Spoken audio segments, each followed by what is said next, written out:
Hi hello welcome to Linda's home sweet home. இன்றைக்கி ஒரு டிஃப்ரெண்ட்டான ரெசிபி தான் பார்க்க போகிறோம். சன்னா மசாலா எப்படி செய்கிறதுன்னா, இது வந்து சப்பாத்தி, ரொட்டி, பூரி, நான் இது எல்லாத்துக்குமே சூப்பராக இருக்கும்.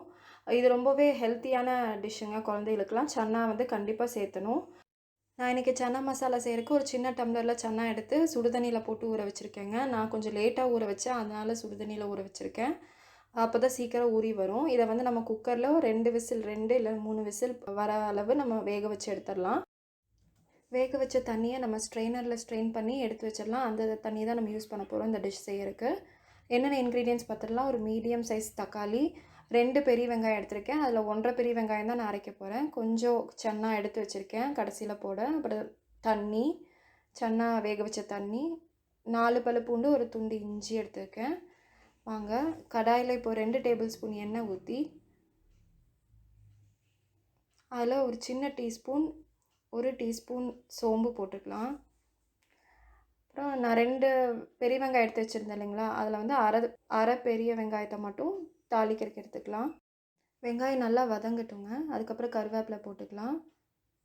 இஞ்சி பூண்டு அரைச்ச பேஸ்ட் வந்து போட்டுக்கலாம். நல்லா வதங்கினதுக்கப்புறம் நம்ம அரைச்சி வச்சுருக்க தக்காளியும் 1.5 வெங்காய பேஸ்ட்டையும் போட்டுடலாம்.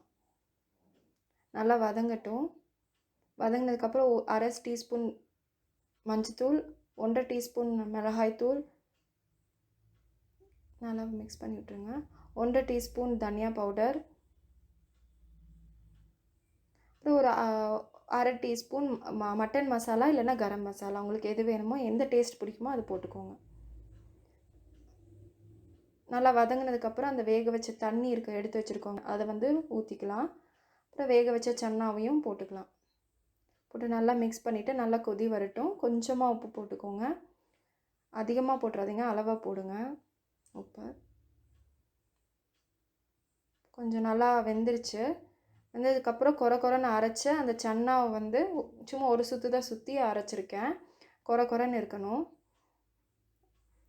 நல்லா திக்காய் வந்ததுக்கப்புறம் கொத்தமல்லியை வந்து கட் பண்ணி போட்டுக்கலாம். அவ்வளோதாங்க, ரொம்ப சிம்பிளான ரெசிபி. இது சூடான சப்பாத்தியோட சன்னா மசாலாவை சர்வ் பண்ணிங்கன்னா சூப்பராக இருக்கும். இது சப்பாத்தி மட்டும் இல்லைங்க, பூரிக்கும், பரோட்டா, நான் இது எல்லாத்துக்குமே சூப்பராக இருக்கும். இந்த வீடியோ உங்களுக்கு பிடிச்சிருந்ததுன்னா ஒரு லைக் பட்டன் ப்ரெஸ் பண்ணிடுங்க. என்னோடய சேனல் லிண்டாஸ் ஹோம் ஸ்வீட் ஹோமுக்கு மறக்காமல் சப்ஸ்கிரைப் பண்ணிடுங்க. பக்கத்தில் தெரிகிற பெல் ஐக்கான் பட்டனையும் ப்ரெஸ் பண்ணிடுங்க. தேங்க்யூ ஃபார் வாட்சிங். Bye bye. See you. Good night.